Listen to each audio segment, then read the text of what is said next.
Updated the 27th of April 2018, 6:45 Australian Eastern Standard Time. The veil of social media means you cannot look into the eye of a tweeter and judge the mood of the person thumbing the smartphone keys.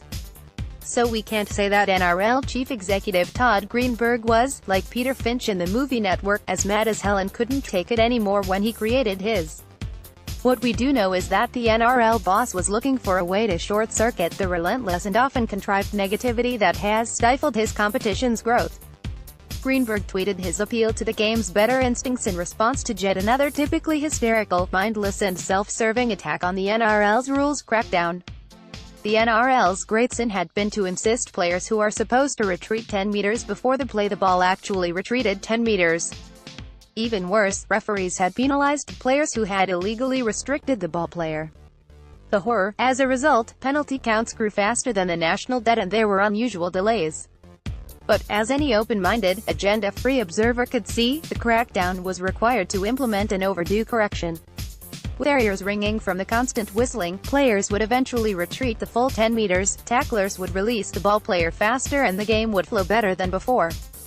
Yet the blizzard of relentless negativity over the crackdown directed toward Greenberg and his officials was as inevitable as a match-winning Queensland try in the final minutes of a State of Origin decider.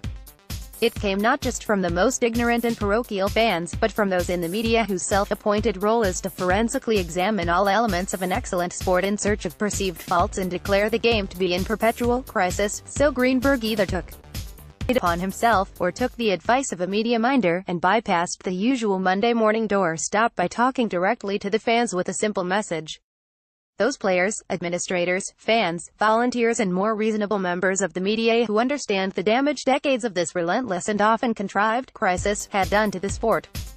They realized, particularly, that ill-conceived criticism of a game that has grown into a wonderful, athletic spectacle has been a millstone in the face of stiff opposition from rival codes. They know the self-serving mantra of the serial muckrakers, rugby league thrives on crisis, is merely an excuse to drag a pretty good game through the mud.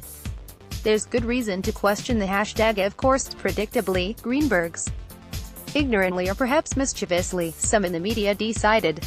Even usually measured reporters huffed that the NRL had no right to insist the media bent to the game's will and overlook legitimate causes for criticism.